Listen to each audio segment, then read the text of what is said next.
Deuce. Yo. Hey. So look, we're starting. Thank you for doing this, starting this whole conversation. I think I'm titling it, what I did for love. And it's going to have like a kind of like a dual meaning.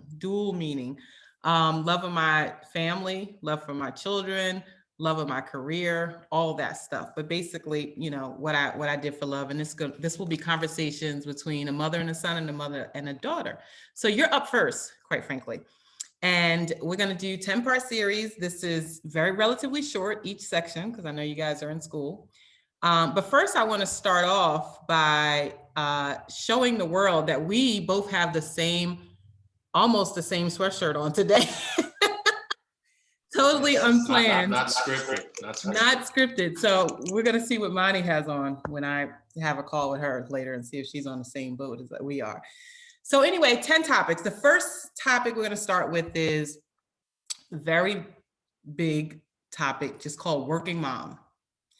And the reason why I'm starting on this topic, because this is an area that's really near and dear to me. I spent a lot of time listening to and talking to other working moms, especially moms of young kids, and really trying to encourage them that they can work and they can have a family, and that they can do it all successfully. So I started this like impromptu group at Morgan Stanley, probably, I don't know, 5 or 6 years ago, maybe longer, called Mothers on the Brink. And I just invite people to have like a lunch time where just mothers get together and talk once a month. Sometimes it's attended, sometimes, it's 2 or 3 people, sometimes it's 5 or 6, but whoever can join, there's no pressure. So I've always, as you know, been a working mom. I had you a week before I graduated from law school. So always, started my career with a young son. And I actually had a little bouncy in my office, my first office at Arnold & Porter in DC when I started at the law firm.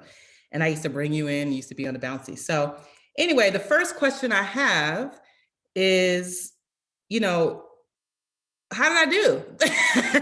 That's a big question, but the question really is like, were there times you wish I was more around, like being the class mom, or were there things that you missed out on, or you think you missed out on because I was at work a lot? All right. Honest opinions. It's okay. Yeah. I'm not gonna feel hurt. And I can hear myself a little bit. I don't know. No, it's Maybe while fine. you're talking, you should mute yourself or something. Oh, okay. No, I'll do I that. can hear you. I'll do that. All right. There we go. How did you do? Okay, first of all, I'm glad you were never like my class mom, because I didn't need any of that.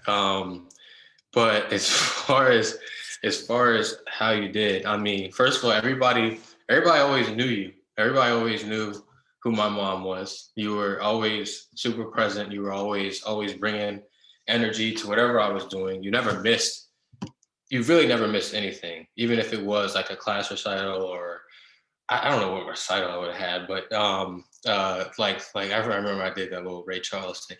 You were at every single thing, and you were working in New York, so I don't really know like how you were making it to like a 2:30, school event. You were working in New York that day, and I could go back, because I guess you couldn't make every practice, which was fine. And as I'm thinking about it, you still made sure that I was in good hands. You made sure I was with Mrs. Flowers, back when I was going, to Burlington Township football. And you kept me in good hands. Those were very good people, and I was with them a lot of the time.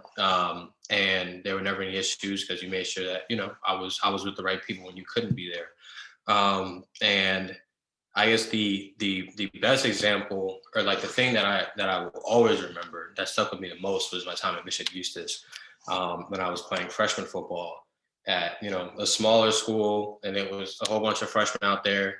There might have been like 3 or 4 parents at those games, and the games are at like, I don't know, they're probably like 3:30 on like a Tuesday or something. 3:45. I remember Yeah, that. there we go. You know, Yeah, like 3:45 on like a Thursday. There's no reason for anybody to be there. And you made it to every single one of those games. And you recorded all the games on the iPad, put together a highlight tape for me, probably had it all over Facebook. Sure. And yep. And but you scored like 14 touchdowns that year. yeah, but it was a good season, but I had motivation. I'm like, yo, I'm getting taped right now. I gotta put on Bishop Eustace Hall of Fame. Do they have one? gotta put on a show because I got my mom in the stands. And I don't know, that definitely meant a lot to me. And I still like before every game, I'm looking in the stands trying to find where daddy, where little Layla and them. I'm trying to find y'all before every single game. Make sure y'all are lit and turned up with me.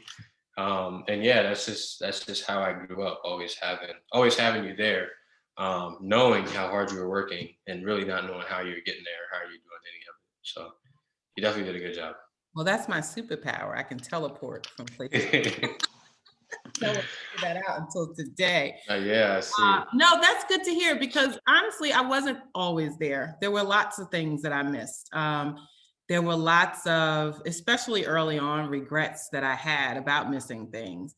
But I always tried to think about what were the important things. And actually, as you got older, I thought it was more important to be around as you were older. So when you were younger, I probably spent less time, like you said, you were in good hands. You was either watched by, grandma or somebody else. And I kind of went full-fledged with my career. There were times where I leaned in, times when I leaned out. And I made the calculation that as they get older, they're going to need to see me more and be present. And so, you were, and maybe that was a good calculation, we'll see, at the end of the day. But it's good to know what you were left with was that I was there, even though I wasn't for everything. Just a quick question about the benefits, I would say, of thinking about the times when I wasn't always around. Like, what were some of the benefits of that? Like having a working mom and not somebody who was like constantly home and like following your every move. And, I wasn't really helping with homework all that much. I mean, you guys are pretty independent kids, so I didn't have to do that. So if you can name like 2 or 3 benefits of just having your mom go to work, for 8 hours, 9 hours, 10, whatever it was, and we'll see you when you get back. Like, what were some of the benefits of that? It's pretty funny. All right, so like on the low, me and Monty, like when you and Daddy are like off for a week, we're low-key like, all right, here we go. So when y'all are home, we're not used to y'all being home like all the time, because that's like we got to do more chores or we got to like clean up more. We got to make sure we're used to like, it's like 7:30, like get everything together. They're about to get home, blah, blah, blah, blah. So it definitely I feel like it made us more independent. When you asked me that question, the first thing I thought of was the relationships that we were able to build with our family members. So having Aunt Bibi as our babysitter for our time in New York was amazing. We always love Aunt B because of how she treated us. Having grandma as our babysitter for a long period of time, and we had good babysitters in between, but those 2 relationships were cultivated to a whole nother level, just through you not being there all the time, which was fine, which was great.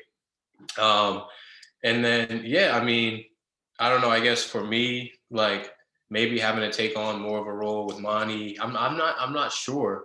But I talked to people that I've been in whole arguments about this, like what I want my wife to do. Like, do I want her to be home? Do I want her to work?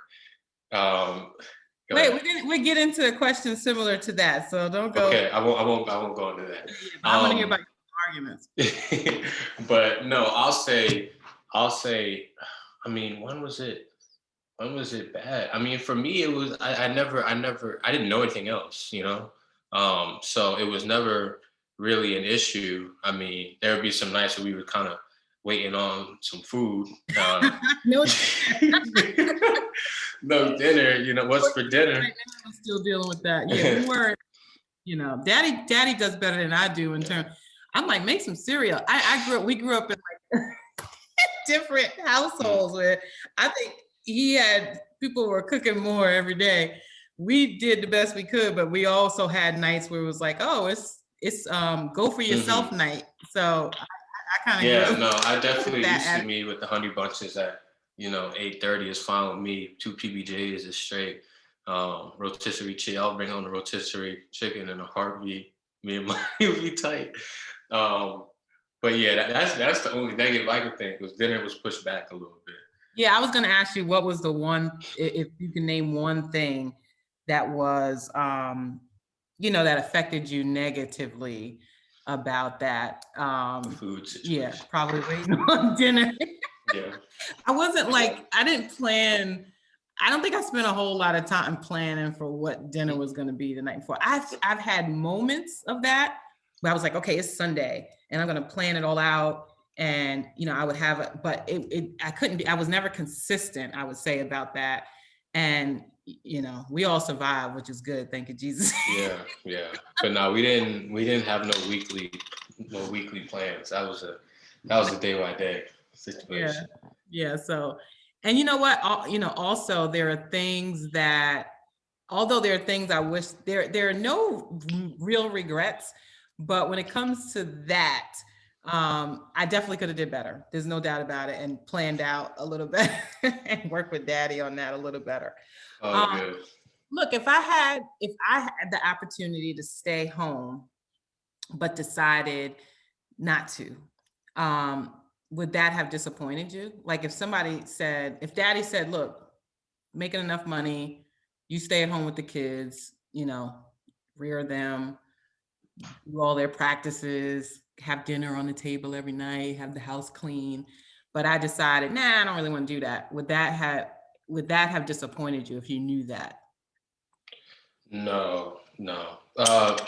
And I obviously it works both ways. Like in talking with my friends, they, who've had stay-at-home moms, it has worked for them. They've loved it. Their moms have loved it. And through those conversations, I've seen we're all just products of our own house, of what we know, what we grew up in. So my opinion isn't, coming down. But I guess from what I've seen, like I just know who you are, and I just know, how you work and how you're always looking to do something, accomplish something, take on a new task. And I don't feel like you would have been built for that lifestyle. And I could just see you, I don't know what you would be doing in the house. I don't even know. We would have some amusement park in the backyard you'd be building, or something, something would be happening. And I think it suits you to be working, to be, you starting your own business now and doing all these things while you're working, while you're taking care of the kids. So I can't imagine if you were just doing the stuff in the home. Cause I feel like that just wouldn't suit you and suit your character and kind of how, you're so hardworking, and sure that could be translated into the house stuff, but I feel like you enjoy what you're doing a lot more than being in just working in the house. So I'm glad that you're doing that. And if I can be, brutally honest, I never wanted to just be home. As much as I loved you guys and, y'all were everything to me, continue to be everything to me. I felt like I can give so much more if I had sort of that outlet, and really enjoyed the work that I do. And I love the law and, went to law school for a reason, but I never really wanted to be home 24/7. I wanted to be available and home for you guys when you needed me. But anyway, getting back to the point we were just talking about, as far as growing up with a working mom, did that shape your opinion of what you want for your own children? And, how you want your wife to sort of deal with motherhood and working and all that. And then I guess, what did you conclude from that? Yeah, it's no question for me. Like, I would definitely want a wife that works, and that hopefully, has success, whatever she does, I guess. But it's pretty important to me because I feel like I just feel like what I've seen and what you guys have seen, or what you guys have done in our home, worked and worked well, and I want that for my home. So I feel like you and Daddy have like a real partnership, and I see both of my parents working very hard, and still taking care of the family. So when I have a son and I have a daughter, I want my daughter to also see that the mom works just as hard as the son. I want the son to see that as well. That his mom is working her butt off, and she doesn't have to be in the kitchen or doing this or that. So that would be very important to me. And also, I work hard, and I don't, it's hard to say because obviously people that are stay-at-home moms work very hard too. Yeah. But I just think I didn't want to do it, by the way. During this COVID season, I was like, I'm a stay-at-home mom and I'm a working mom. This ain't no fun. Yeah, it's hard. It's a lot of work. But no, I just think that that would just be the type of person that I would be looking to like somebody that understands the going to work and the grind that it takes for that, and somebody that would be pushing me on that end too, bringing in and also financially. Shoot, why not be doubling up the bread? I don't see why. That's really, I should have started there, because I don't see why we both shouldn't be bringing in the bucks. So well, what if you don't want to work? Yeah, I don't know. I don't know why. Like, tough for you. Yeah, because then you're just, I would prefer if she was working. Yeah. I would prefer if she was working. Well, I got to tell you this. There's three, I read this in a book a couple of years ago, that really resonated with me, that successful moms, there's three pillars to being a successful working mom. One is excellent childcare. So having excellent childcare. And you mentioned, having Aunt BB and grandma and all that stuff. So I always felt like I had good childcare for the most part. A flexible work environment. And you hit on that, like, okay, how was I at a game at 3:45? Because I worked at a local branch instead of going to New York that day. And I left that local branch at 3:00 so I can get to the game. And I would have calls. A lot of times you probably didn't notice, but I was on conference calls sometimes as I was cheering on the game. But I had a flexible work environment. There were days where I could work from home. I think there were 2 days I had to drive you into Bishop Eustace, a Monday and a Wednesday, to help another parent. We were carpooling. And I asked my boss then, can I change my days from working from home so I can take my kid to school? And that they were flexible and allowed me to do that. So a flexible work environment is so key to being a successful working mom. And then the last piece is a partner in parenting. And that means that the other person is a partner, and supports you. And we all know that women, for the most part, take up a big piece as far as responsibilities for raising kids and taking care of the home and all that stuff. Even when you have a great partner in parenting, it's rarely 50-50. So you have to think about, how are you going to support your working wife? And that needs to be top of mind. And I do think, to a certain extent, men struggle with that a little bit. And so if you want that, you have to make that happen by supporting. Now, I've had all the support in the world, but I've also done, my share plus of making sure you guys get to your doctor's appointments. Like, I have more flexibility than Dad. So a lot of that stuff fell on me. So, you got to be thinking about, what ways can I support? And so you got, that's something to really take heart, because women can get completely burnt out trying to do everything, for sure. Somebody's screaming. So anything else you want to say on this topic? I think we're going to wrap up this topic and get ready for our next topic next week. But anything you want to say about this? Anything more you want to say? Anything you can say to other working moms that have regrets and are feeling guilty, or, there's a lot of that. I have a question. How did you go about getting that flexibility? Like, how do you, how do you ask your boss, can I work from home on Fridays? How do you create that? Because it doesn't, you can be in that environment and not be the type of person that gets the yes, or not, like how do you cultivate that to where you can feel comfortable enough to kind of get the flexibility that you're talking about? Yeah, I mean, that's an excellent question. And I first started having flexibility in 2006. So it was almost unheard of. And especially in law, and especially on Wall Street. Like women were not asking for that kind of stuff. Um, I was almost forced to, because when we moved from New York City to Burlington, New Jersey, and I remained working in New York, the commute was 2 hours.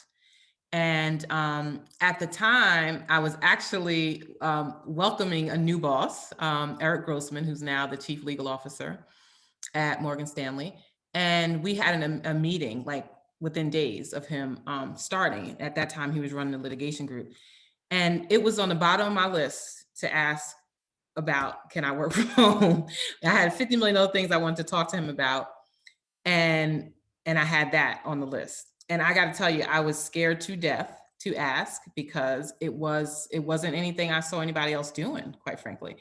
But I would say the first thing is, you got to do good work and be a trustworthy employee. Now, he didn't know jack about me really at the time, but I definitely created a reputation for myself. The other thing I did was, before I went in there and asked, I had probably like a 3-page proposal of why I'm doing it, why it's going to work. My kids are in school during the day. I have dedicated office space. I don't even know if it was Wi-Fi at the time, but I had a router. Like, I was all set up, but I made that very clear. I also had in my proposal that it would be like a pilot. Let's try it for 6 months. If it's not working, then we'll go back to whatever. But I had thought about all that stuff and I had it written down. It was together. So at this meeting, we run down everything we want to run down. And I literally, oh, there goes Monty. She's early. I literally was going to stop. I wasn't going to ask because I was chickening out because I was that like afraid to ask. And then, so he actually is looking at my list as I'm going down, and then we're about to end the meeting. And then he like points on my paper and he's like, well, what's that? What do you want to say about that? And so I was like forced to say it. And so I went into this whole thing about how daddy's job is moving to Philly and we're moving south and it's going to take me long. And, I'd like to be able to work from home. And this is, my situation. And this is a proposal and let's do it on a pilot. And I went through that whole thing, and I went through all the fear of asking. And he said, I don't have a problem with that.